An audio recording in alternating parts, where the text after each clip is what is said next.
Thanks for clicking on to the Saturday edition of Vogan's European Outlook. In today's video, I want to look and talk about energy bills versus the weather. It would appear that as the energy bills rise as of the 1st of April, the temperature could well be fallen, and of course, that is not a good combination.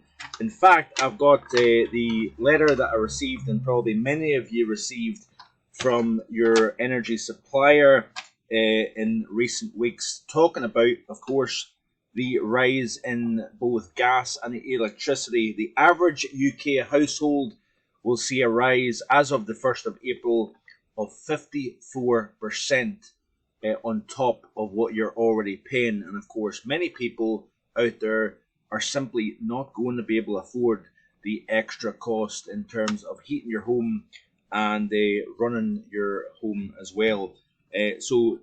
Basically, I want to look at and go a little personal here with regards to our own. So, myself and my partner, it's only us in the house. We have a pretty low band in terms of council tax and whatnot.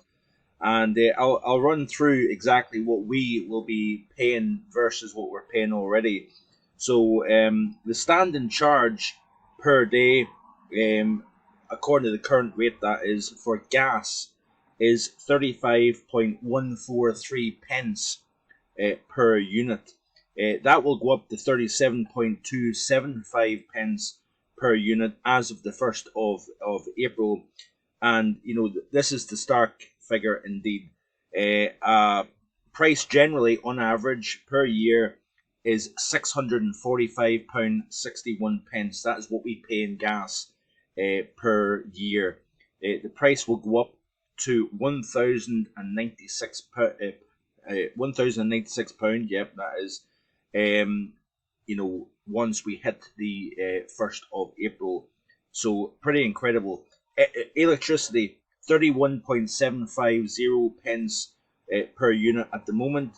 It goes up to 54.950 pence per unit as we go towards, or should I say per day, in fact, as we go towards the 1st of April. So the difference in price per year for electricity for our household will be 597.50. That's what we pay at the moment, and we're going up to 851.05 as of the 1st of April. Many households around the country will simply struggle to pay the extra cost in terms of heating your home and running showers, baths, and the forecast of the CFSV2 for the next 30 days indicates colder than normal. Warmer than normal somewhat across Scotland, as you can see here, but across central and southern Scotland, through England, through much of Wales, and parts of the Republic, we'll see a colder than normal April, according to the CFSV2.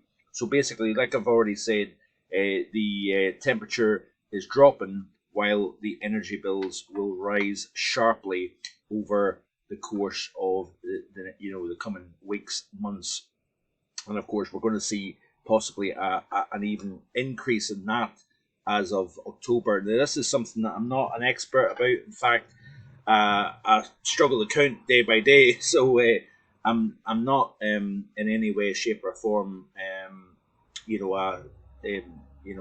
a mathematician or anything. But certainly, it is very challenging times indeed for people not in the UK only or Ireland, but across much of Europe as well. We've got strikes going on in France. That is the reason why I went down to Spain as opposed to Lorient, that I normally go to in the northwest coast of France. And, there's strikes going on at the moment because simply that, and by the way, what's written on that paper doesn't include the fact that we're paying, between 150 and 160 on average for a litre of petrol, even higher for diesel. So very, very expensive times. And of course, you know already, if you're a follower of the channel, that I'm a lorry driver. So basically, the cost of running this thing is always expensive as it is. But when you add in the increase in fuel costs as well. It's just unbelievable, and there's a squeeze in every area of society at the moment. You know, the price that you'll pay for your bread and milk is going to rise because the prices to run a truck and to, deliver is all going up. So everything is going up, of course, and it's going to be a hard time, even harder than it already is, from the 1st of April onwards. And these are all aspects that I want to talk about because I think it's very, very important. It's all very well looking at models, talking about what the weather's going to do, but the impact it has on day-to-day life is incredible. And certainly the forecast of these models are not good when you talk about the temperatures that are back down towards winter level and the possibility of snow and whatnot. You're going to be running your heating more at a time where you don't necessarily want to, or you simply can't afford it. So it's something that I want to look at. I would be very interested to see your comments. What do you think about the rise in energy costs? I'm sure I've got a pretty good idea what those comments and ideas or thoughts would be. That's for sure. And I would certainly like to hear from you with regards to your situation. You don't necessarily need to give figures or anything publicly, but certainly how are you coping at the moment, and how do you feel you're going to cope beyond the 1st of April? These are all very important things I think that we need to look at and consider. So anyway, that's enough for that. Want to look at the models because we do have the change, the colder times ahead. It looks as if we're going to go from temperatures widely at the moment of 16 to 18 Celsius. A couple of spots knocking on the door of 20 Celsius. We're seeing, of course, the drop in temperature overnight back towards freezing, even slightly below freezing in a few places. But what we are going to see is, a bodily shift towards colder through next week, with temperatures stuck below 8-9 degrees if you're lucky. Factoring in wind chill, of course, it will be lower. And we're also going to be talking about the possibility of some snowfall. Again, the details still very open to question, but the modelling is starting to kind of hone in more on the outcome here. We're going to start to gather low pressure to the south. We're going to start to gather higher pressure to the north, and we're going to start to usher in the colder air from the northeast here. The area of high pressure over the UK essentially deflates, and what we're going to see is increase in instability once again, shower activity, and so on and so forth. Look at the amount of mess over Iberia, France, into the central portion of Europe, where skies at the moment are so clear with high pressure and control. And then, of course, we've got an area of low pressure to the west of the UK. This is the latest GFS run, by the way.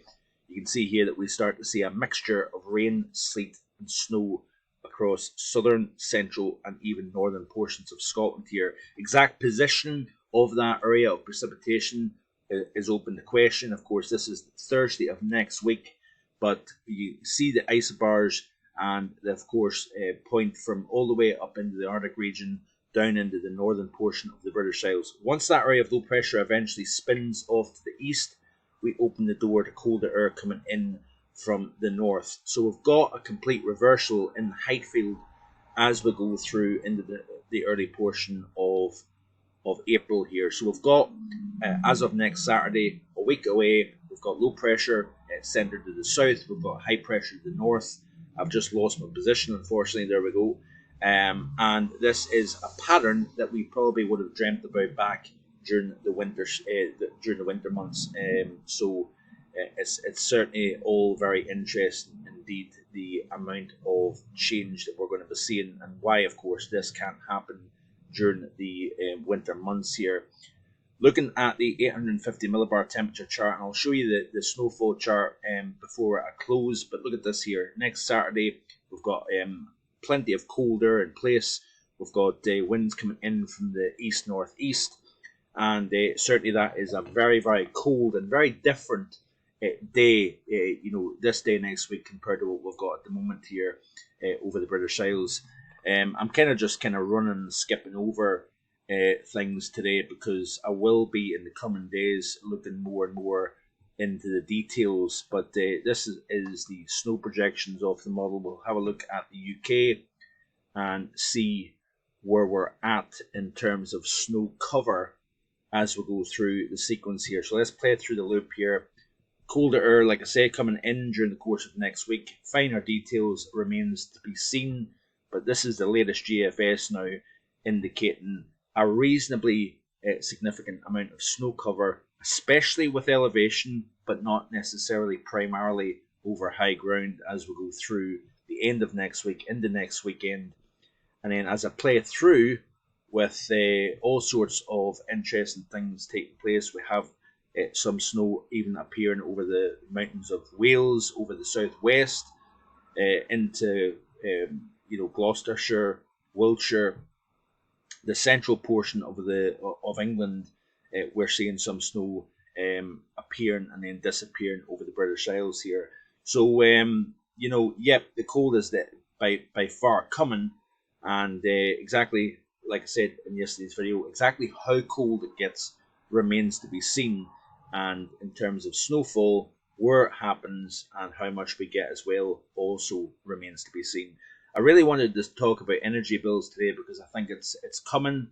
It is on people's minds, and it's very relevant to look at that. And I will pursue more videos that talk about the energy crisis and the cost of living going up. Very difficult times, very challenging times indeed for everybody here. So keep it right here on YouTube. Please like, share, and subscribe.